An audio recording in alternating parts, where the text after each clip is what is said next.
Hello, good evening to all of you. स्वागत है आप सभी का शिखर के डिजिटल प्लेटफॉर्म पर। आज हम एक नई सीरीज लेके आए आप लोगों के लिए 30 क्वेश्चन की इकोनॉमी में। तो पहला प्रश्न है, और पढ़िए आप उसको। पहला प्रश्न है, निम्नलिखित में से किस वर्ष में असंगठित श्रमिक सामाजिक सुरक्षा अधिनियम पारित हुआ? ए 2004 में, बी 2006 में, सी 2008 में, डी 2010 में। सामाजिक असंगठित श्रमिक सामाजिक सुरक्षा अधिनियम को कब पारित किया गया था? असंगठित श्रमिकों के लिए सामाजिक सुरक्षा अधिनियम को कब पारित किया गया? तो इसका सही आंसर है 2008 में। देश में दो प्रकार के सेक्टर है, एक है संगठित क्षेत्र और एक है असंगठित क्षेत्र। दो प्रकार के सेक्टर। संगठित क्षेत्र के तो जो आंकड़े भी है वो भी हमारे पास इजीली अवेलेबल हो पा जाते हैं। असंगठित क्षेत्र के लिए बड़ी प्रॉब्लम है, तो इनके लिए कुछ इनमें जो श्रमिक कार्यरत है लगे हुए, उनकी सामाजिक सुरक्षा को, क्योंकि उनका सामाजिक सुरक्षा बनाए रखना ये तो राज्य का कर्तव्य है, ये तो राज्य का नीति निर्देशक तत्व है, कल्याणकारी राज्य, तो उनसे संबंधित कुछ अधिनियम को लाना होता है। तो इसी प्रकार का एक असंगठित श्रमिक सामाजिक सुरक्षा अधिनियम लाया गया था जो 2008 में पारित हुआ। तो इसका सही आंसर हो गया 2008। नेक्स्ट प्रश्न पे चलते हैं। नेक्स्ट प्रश्न देखिए। नेक्स्ट प्रश्न है, नीचे दो कथन दिए गए हैं, एक को कथन कहा गया है और दूसरे को कारण। कथन ए ये कहता है कि हीनार्थ प्रबंधन से मुद्रास्फीति होती है, यानी कि डेफिसिट फाइनेंस हम इसको बोलते हैं, डेफिसिट फाइनेंस से इन्फ्लेशन होती है। कारण इसका यह है कि इससे मुद्रा की आपूर्ति वस्तुओं की तुलना में अधिक हो जाती है। उपयुक्त के संदर्भ में निम्नलिखित में से कौन सा एक सही है? ए तथा आर दोनों सही है, परंतु आर ए की सही व्याख्या है। बी ए तथा आर दोनों सही है तथा आर ए की सही व्याख्या नहीं है। सही से पढ़े। सी ए सही है परंतु आर गलत है। डी ए गलत है परंतु आर सही है। तो बताइए इस प्रश्न का सही आंसर क्या होगा? हीनार्थ प्रबंधन से क्या मुद्रास्फीति होती है और इससे मुद्रास्फीति की आपूर्ति वस्तुओं की तुलना में अधिक हो जाती है। तो इनमें से कौन सा एक सही होगा? तो इसका सही आंसर है ए तथा आर दोनों सही। हीनार्थ प्रबंधन क्या होता है? Deficit finance. जब सरकार का जो बजट है वो घाटे का बजट होता है। घाटे का बजट आप ये समझ लीजिए कि सरकार के व्यय अधिक है, खर्चे अधिक है और आय कम है, तो उसे हम कहते हैं सरकार के घाटे का बजट। तो इस घाटे के बजट की पूर्ति के लिए, इस घाटे के बजट को पूरा करने के लिए सरकार अतिरिक्त मुद्रा को जारी करती है, छापती है, तो उसे ही हम कहते हैं हीनार्थ प्रबंधन। तो इससे क्या होगा? इससे मुद्रा की आपूर्ति वस्तुओं की तुलना में अधिक हो जाएगी। बिल्कुल हमने कहा अधिक मुद्रा जारी करनी पड़ेगी, क्योंकि सरकार का बजट तो घाटे का बजट है। तो ए और आर दोनों सही है तथा आर ए की सही व्याख्या करता है। नेक्स्ट प्रश्न पर देखते हैं। नेक्स्ट प्रश्न है, आप ध्यान से पढ़े। यह सत्य होगा कि भारत को परिभाषित किया जाए, यह सत्य होगा इकोनॉमिक दृष्टिकोण से, आर्थिक दृष्टिकोण से यह सत्य होगा कि भारत को परिभाषित किया जाए एक खाद्य की कमी वाले अर्थव्यवस्था के रूप में। दूसरा ऑप्शन है एक श्रम आधिक्य वाले अर्थव्यवस्था के रूप में। तीसरा एक व्यापार आधिक्य वाली अर्थव्यवस्था के रूप में, या एक पूंजी आधिक्य वाली अर्थव्यवस्था के रूप में। यानी कि भारत को किस रूप में परिभाषित किया जाए। यदि हम इसको इकोनॉमी के टर्म्स से देखें, हम इसे अर्थव्यवस्था के पॉइंट ऑफ व्यू से देखें, तो भारत के बारे में कौन सा एक कथन सत्य होगा कि इसे इस रूप में परिभाषित किया जा सकता है?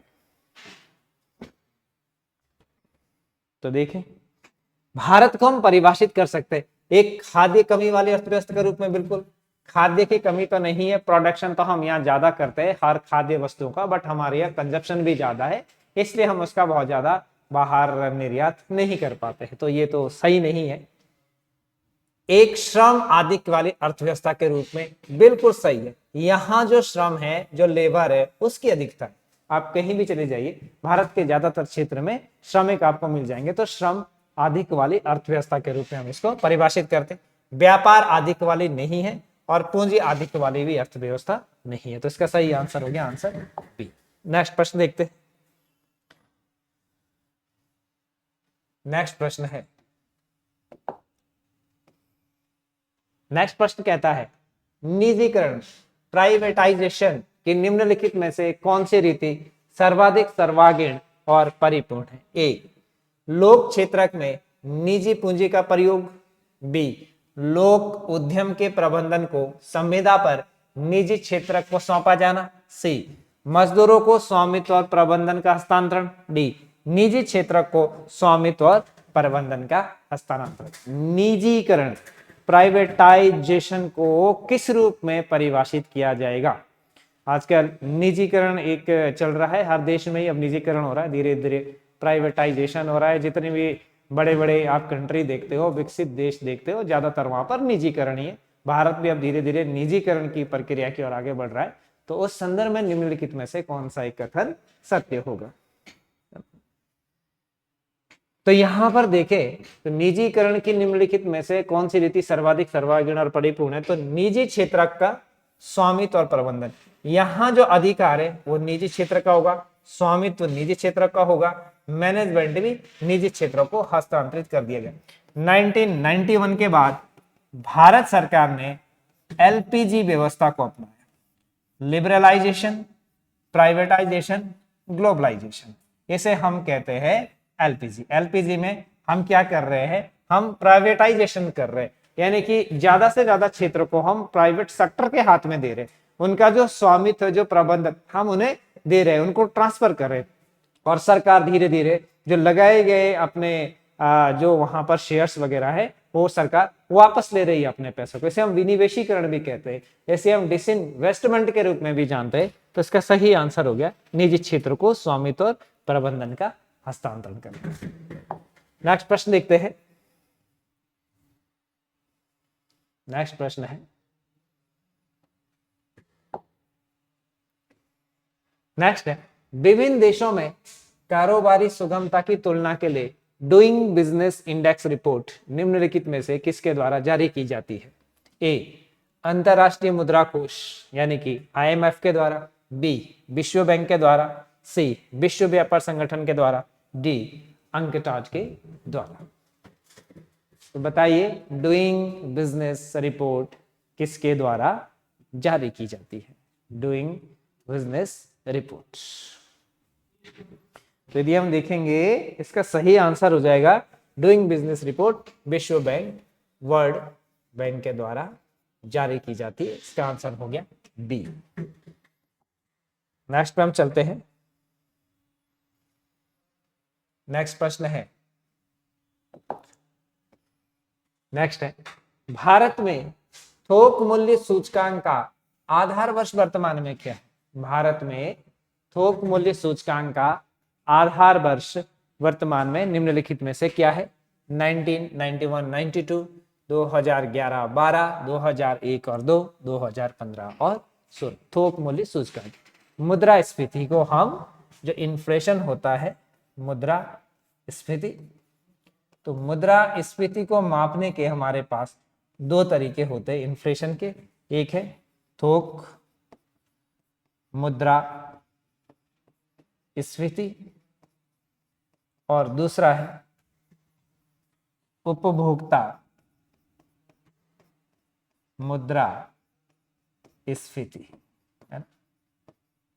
तो आप हमारे देश में जो मुद्रास्फीति मापी जाती है वो थोक मुद्रास्फीति के आधार पर मापी जाती है। होल प्राइस इंडेक्स, इसे हम कहते हैं कंज्यूमर प्राइस इंडेक्स। तो इसे मापने का जो आधार वर्ष है, जिसके आधार पर मुद्रास्फीति मापते हैं, वो हमारे पास है 2011 और 12। तो इसका सही आंसर हो गया 2011 और 12। नेक्स्ट प्रश्न देखते हैं। नेक्स्ट प्रश्न है सामुदायिक विकास कार्यक्रम कब लागू किया गया था? ए 26 जनवरी 1950, बी 15 अगस्त 1950, सी 2 अक्टूबर 1952, डी 1 जून 1975। सामुदायिक विकास कार्यक्रम कब लागू किया गया था? आप देखें इसको।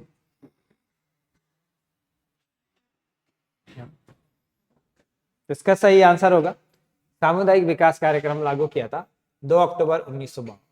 ये जो सामुदायिक विकास कार्यक्रम था, कम्युनिटी डेवलपमेंट प्रोग्राम हम इसको कहते हैं।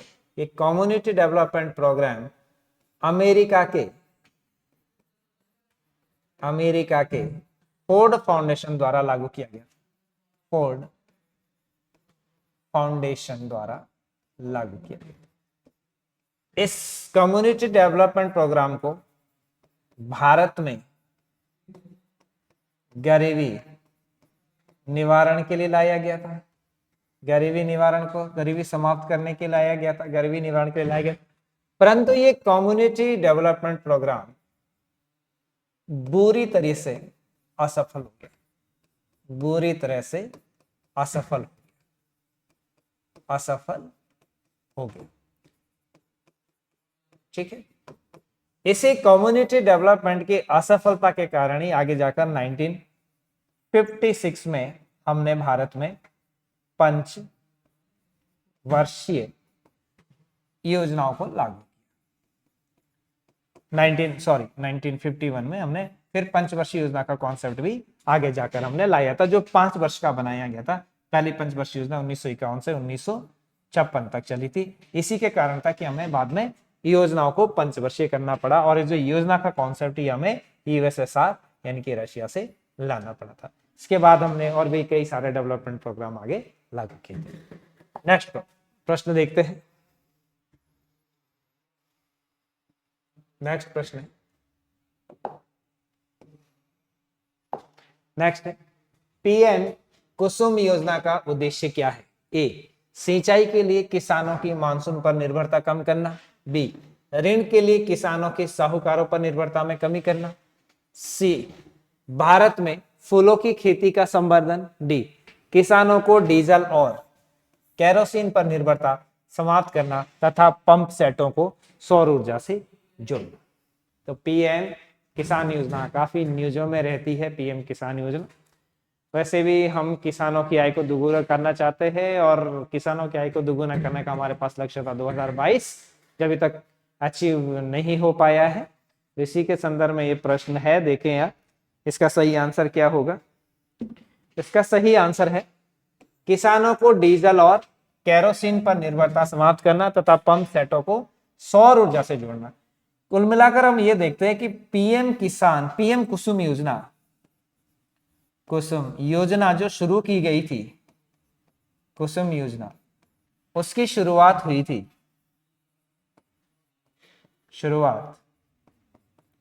2019 में हुई थी, और इसके तहत किसानों को पैसा दिया जाता है ताकि वो सौर ऊर्जा को प्रमोट करें, अपने खेतों में जो हैंडपंप वगैरह लगाएं, उसके लिए जो बिजली वगैरह है और सौर ऊर्जा से प्राप्त करें। इसके लिए उन्हें स्पेशली सब्सिडी दी जाती है ताकि वो डीजल और पेट्रोल पर उनकी निर्भरता कम हो सके और हम कहीं ना कहीं सौर ऊर्जा को भी प्रमोट करें, है ना। नेक्स्ट प्रश्न देखते हैं।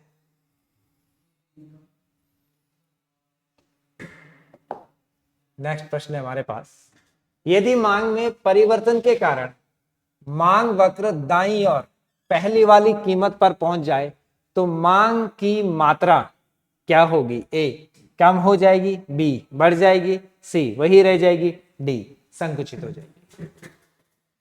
ये अच्छा प्रश्न है। मांग का नियम यदि आपने पढ़ा होगा तो आप इस प्रश्न को सॉल्व कर लेंगे, और इसका सही आंसर है कि यदि मांग में परिवर्तन के कारण जो मांग वक्र है वो दाईं ओर मुड़ जाए, वह दाईं ओर मुड़ जाए, मांग वक्र कर्व यदि दाईं ओर मुड़ जाए और पहली वाली कीमत पर पहुंच जाए, ये पहली वाली कीमत है, इस पहली वाली कीमत पर पहुंच जाए तो मांग की मात्रा बढ़ जाती है। इसका आंसर होगा मांग की मात्रा बढ़ जाती है। नेक्स्ट देखते हैं। नेक्स्ट है, भारत में अनवरत योजना किस वर्ष में कार्यशील थी? ए 1968 टू 1969, बी 1978 टू 79, 1988 टू 79 या 1990 से 91। अनवरत योजना, तो देखिए अनवरत योजना कब आई है। इसका फैक्चुअल आंसर है, सीधा आंसर है 1978 टू 79 में हमने अनवरत योजना की शुरुआत की। नेक्स्ट चलते हैं,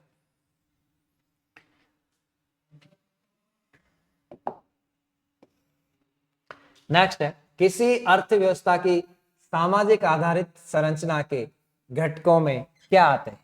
सामाजिक आधारित संरचना के घटकों में किस चीज को शामिल किया जाता है?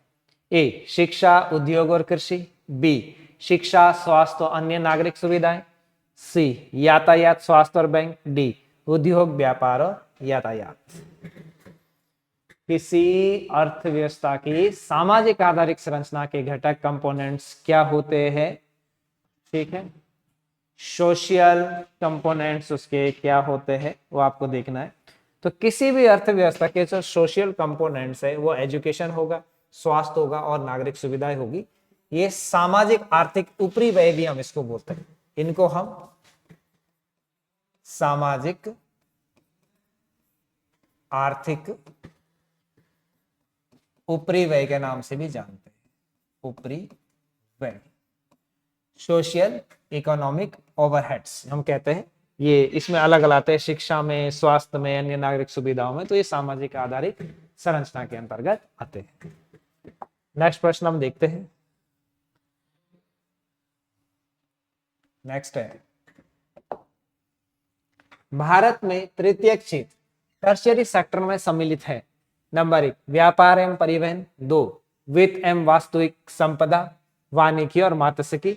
दिए गए कूट से सही उत्तर का चयन करें। ए केवल 1, बी 1 और 2, सी 2 और 3, डी केवल 3। तो बताएं कौन सा तृतीय क्षेत्र यानी कि टर्शियरी क्षेत्र से संबंधित है? इकोनॉमी के हम 3 सेक्टर में इसको बांटते हैं, प्राथमिक क्षेत्र, द्वितीय क्षेत्र और तृतीय क्षेत्र। तो इसमें से आपको बताना है कौन सा एक तृतीय क्षेत्र से संबंधित है। ठीक है, तो इसका सही आंसर हो जाएगा 1 और 2। व्यापार एवं परिवहन, ट्रांसपोर्टेशन और ट्रेड हम इसमें करेंगे। इनविजिबल होता है, टर्शियरी सेक्टर्स में जो भी चीजें चलती है इनविजिबल होता है, सेवाएं दिखाई नहीं देती है। तो इसमें व्यापार एवं परिवहन है, वित्त एवं वास्तविक संपदा, फाइनेंशियल को हम इसमें लेते हैं। वानिकी और मात्स्यिकी ये प्राथमिक क्षेत्र में आता है, प्राथमिक क्षेत्र के अंतर्गत आता है, प्राइमरी सेक्टर्स के अंतर्गत आता है, इसलिए इसका आंसर हो गया 1 और 2। नेक्स्ट चलते हैं हम।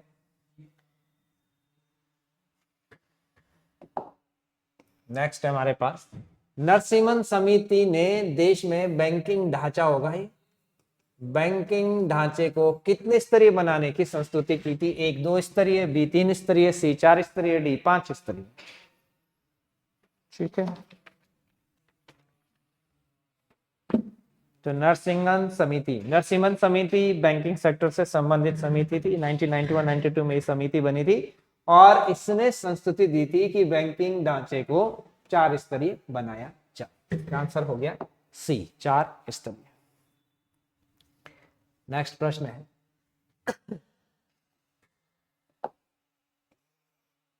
नेक्स्ट है, भारत की निम्नलिखित वित्तीय संस्थाओं पर विचार करें। भारतीय औद्योगिक वित्त निगम, भारतीय औद्योगिक प्रत्यय एवं निवेश निगम, भारतीय औद्योगिक विकास बैंक, राष्ट्रीय कृषि एवं ग्रामीण विकास बैंक। इन संस्थाओं की स्थापना का सही कालानुक्रम आप बताइए। 1 2 3 4, 2 3 4 1, 3 4 1 2, 4 1 2 3। ठीक है, तो लगाइए इनको सही उसमें क्रम में। तो इसका भी आंसर हो जाएगा 1 भारतीय औद्योगिक वित्त निगम, IFCI। ये IFCI 1955 में बना था। भारतीय औद्योगिक निवेश बैंक ICICI ये 1955 इसके बाद की घटना है।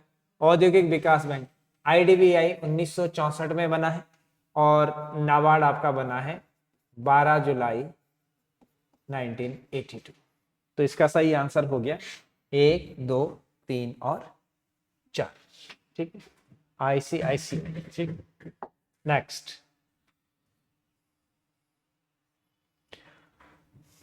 नेक्स्ट प्रश्न है, भारतीय रिजर्व बैंक का लेखा वर्ष अकाउंटिंग ईयर क्या है? ए अप्रैल मार्च, बी जुलाई जून, सी अक्टूबर सितंबर, डी जनवरी और दिसंबर। Accounting year of Reserve Bank, भारतीय रिजर्व बैंक का लेखा वर्ष क्या है? भारतीय रिजर्व बैंक का लेखा वर्ष पूछ रहा है। इसका सही आंसर हो जाएगा जून और जुलाई। नेक्स्ट प्रश्न है, भारतीय रिजर्व बैंक द्वारा खुले बाजार में प्रतिभूतियां बेचने पर निम्नलिखित में से क्या हो? यदि सिक्योरिटी को रिजर्व बैंक के द्वारा खुले बाजार में, ओपन मार्केट ऑपरेशन हम इसको कहते हैं, ओपन मार्केट ऑपरेशन में सरकारी प्रतिभूतियों को खरीदा और बेचा जाता है, और इसके द्वारा भी रिजर्व बैंक ऑफ इंडिया, ये मॉनेटरी पॉलिसी के अंतर्गत आता है, जिसके द्वारा reserve bank of India inflation को कंट्रोल करता है, महंगाई को कंट्रोल करता है। तो वो कहता है कि क्या होगा यदि ओपन मार्केट में उन गवर्नमेंट सिक्योरिटी को बेच देती है तो क्या होगा? मुद्रा की आपूर्ति घट जाएगी, बी मुद्रा की आपूर्ति बढ़ जाएगी, मुद्रा की आपूर्ति अप्रभावित रहती है, या उपयुक्त में से कोई नहीं। तो ओपन मार्केट ऑपरेशन में यह होगा कि जो मुद्रा की आपूर्ति है वो घट जाती, इसीलिए तो ओपन मार्केट में सरकारी प्रतिभूतियों को बेचा जा रहा है। इसका मतलब यह हुआ कि जो मुद्रा की आपूर्ति है वो घट जाती है।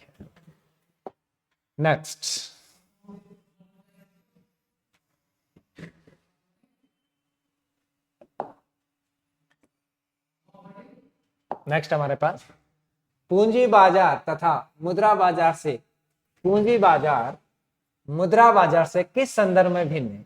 पूंजी बाजार केवल एक राज्य में कार्य करता है, जबकि मुद्रा बाजार कई राज्यों में कार्य करता है। बी पूंजी बाजार दीर्घावधिक वित्त उधार के लिए है, जबकि मुद्रा बाजार लघु अवधि के लिए। सी पूंजी बाजार मुद्रा बाजार के मुकाबले विकासशील राष्ट्रों में अधिक व्यवहार में है। डी पूंजी बाजार पूंजीबाजी राष्ट्रों की ही पहचान चिन्ह है। तो बताइए किस प्रकार से कैपिटल मार्केट मनी मार्केट से अलग होता है? आपने भारतीय फाइनेंशियल सिस्टम्स को पढ़ा होगा, भारतीय वित्तीय बाजार को पढ़ा होगा। जब आपने भारतीय वित्तीय बाजार को पढ़ा होगा तो उनको हम दो भागों में बांटते, एक पूंजी बाजार होता है, दूसरा मुद्रा बाजार होता है। फिर मुद्रा बाजार के अंतर्गत फिर से हम उसको बांटते हैं, पूंजी बाजार के अंतर्गत हम कहते हैं मुद्रा बाजार को हम दो भागों में बांटते हैं, जैसे संगठित क्षेत्र और असंगठित क्षेत्र। संगठित क्षेत्र में हम उसको फिर से देखते हैं, वाणिज्य बैंक हो गया, RBI बैंक हो गया, अन्य हो गया, और असंगठित क्षेत्र में हम साहूकार महाजन वगैरह देखते। और पूंजी बाजार को फिर हम गिल्ट एज्ड मार्केट में बांट कर देखते हैं, औद्योगिक बाजार में बांट कर देखते हैं। इस प्रकार से उनका हम क्लासिफिकेशन करते हैं। तो बताइए किस प्रकार से भिन्न है? तो इसमें आंसर बी होगा, पूंजी बाजार दीर्घावधिक वित्त देता है, जबकि मुद्रा बाजार अल्प अवधि के लिए वित्त देता है। नेक्स्ट प्रश्न है हमारा, भारत सरकार ने सभी वाणिज्यिक बैंकों के लिए यह बाध्यकारी कर दिया है कि वह सरकारी प्रतिभूतियां खरीदने के लिए अपनी नकदी का, नकदी मतलब लिक्विडिटी, अपनी नकदी का कुछ अंश खर्च करें। इसको निम्नलिखित में से क्या कहा जाता है? सांविधिक नकदी अनुपात, इनकी स्टैट्यूटरी लिक्विडिटी रेशो। नकदी रिजर्व अनुपात, कैश रिजर्व रेशो CRR, न्यूनतम रिजर्व रेशो या परिवर्तित रिजर्व रेशो। तो बताइए इसका क्या आंसर होगा? तो इसका सही आंसर है नकदी reserve ratio CRR, cash reserve ratio. प्रत्येक बैंकों को कुछ अनुपात रिजर्व बैंक ऑफ इंडिया में रखना होता है। वो लिक्विडिटी के रूप में होता है, वो प्रतिभूतियों के रूप में होता है, कुछ रूप में होता है, वो कैश रिजर्व के रूप में RBI के पास रखना होता है, उसे हम CRR कहते हैं। नेक्स्ट है, जीवन की भौतिक गुणवत्ता सूचकांक न्यूनतम मूल्य कितना होता है इसका? ए 0, बी 0.1, सी 1, डी 1.1। ठीक है, तो जीवन की भौतिक गुणवत्ता सूचकांक का मूल्य होता है 1, यानी कि P physical quality life index हम इसको बोलते हैं। और ये सिद्धांत 1776 में दिया था और इस सिद्धांत का प्रतिपादक मॉरिस डी मॉरिस। तो ये सिद्धांत दिया गया था मॉरिस डी मॉरिस के द्वारा। इसमें शिक्षा, स्वास्थ्य, इस प्रकार की चीजों को आधार बनाया गया। नेक्स्ट हम देखते हैं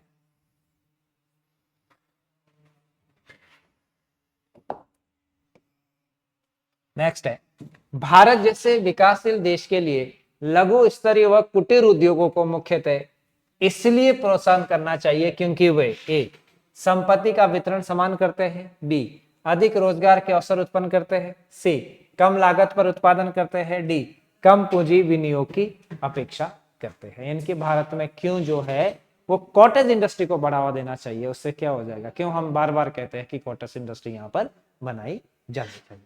ठीक है, तो इसमें आप देख लीजिए इसका आंसर क्या होगा। इसका आंसर होगा कम पूंजी विनियोग की अपेक्षा, यानी कि इस प्रकार की इंडस्ट्री को बनाने के लिए या एस्टैब्लिश करने के लिए बहुत पैसों की जरूरत नहीं पड़ेगी ना। नेक्स्ट प्रश्न देखते हैं, सॉल्ट ट्रांस या रिजर्व ट्रांस किसे निर्देशित करता है, ए विश्व बैंक की ऋण व्यवस्था, बी केंद्रीय बैंक के किसी एक क्रिया को, सी WTO द्वारा इसके सदस्यों को प्रदत्त एक साख प्रणाली को, डी IMF द्वारा इसके सदस्यों को प्रदत्त एक साख प्रणाली को। तो रिजर्व ट्रांस किसको निर्देशित करता है, तो इसका आंसर हो गया IMF द्वारा इसके सदस्यों को प्रदान की गई क्रेडिट को, साख को निर्देशित करता है। ठीक है, नेक्स्ट पॉइंट, नेक्स्ट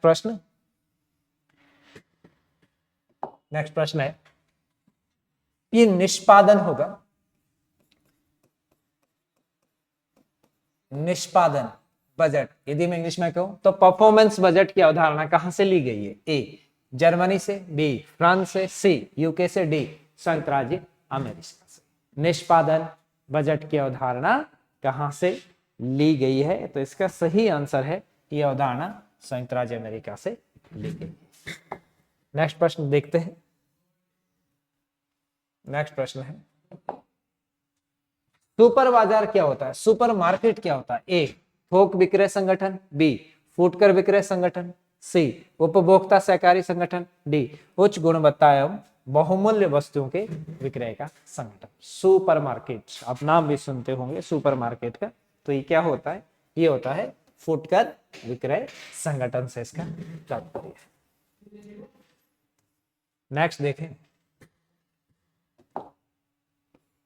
नेक्स्ट है, मर्चेंट बैंक ऐसी संस्थाएं हैं जिसका मुख्य प्रयोजन वित्त उपलब्ध कराना है। इनकी मर्चेंट बैंक किसको वित्त देता, फाइनेंस करता है, ए घरेलू थोक व्यापार के लिए, बी देशों के बीच अंतरराष्ट्रीय व्यापार के लिए, सी घरेलू खुदरा व्यापार के लिए, डी अंतरराष्ट्रीय सहायता एजेंसियों के लिए।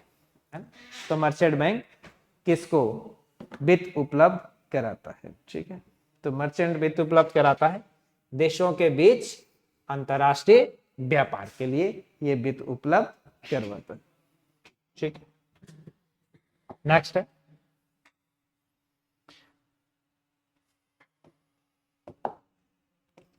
नेक्स्ट है मुद्रा पूर्ति को कम करके मुद्रास्फीति को रोकने की प्रक्रिया, यानी सही से पढ़े, मुद्रा पूर्ति मनी सप्लाई को कम करके फिर इन्फ्लेशन यानी कि मुद्रास्फीति को रोकने की प्रक्रिया क्या कहलाती है, ए लागताधिक स्फीति, बी मांग अधिक स्फीति विस्फीति, या प्रत्यय स्फीति।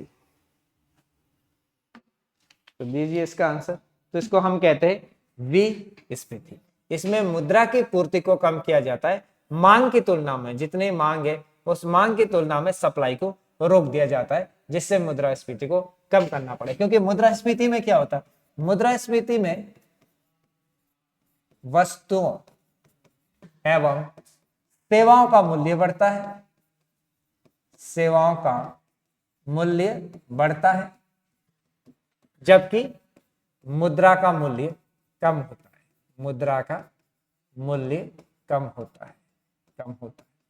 इसे ही हम इन्फ्लेशन कहते हैं। और इसको रोकने के लिए हम मुद्रा की पूर्ति को हम कम कर देते हैं, और मुद्रा की पूर्ति को यदि हमने कम कर दिया, मुद्रा की पूर्ति को कम कर दिया, तो इन्फ्लेशन को हम कंट्रोल कर लेते हैं। नेक्स्ट है,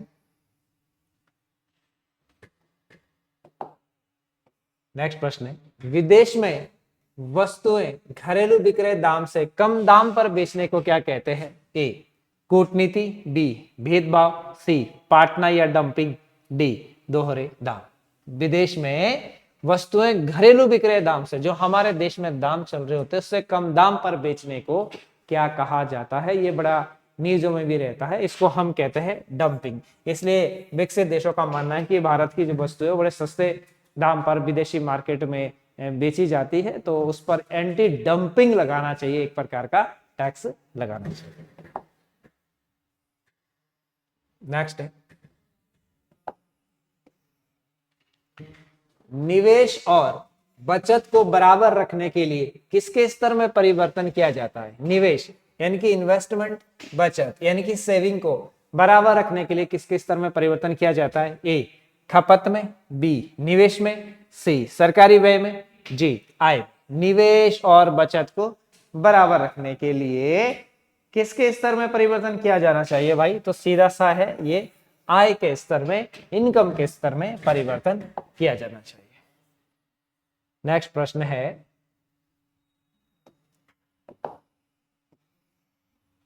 नेक्स्ट है, विनिर्माण क्षेत्र के विकास को प्रोत्साहित करने के लिए भारत सरकार ने कौन सी नई नीतिगत पहल की है?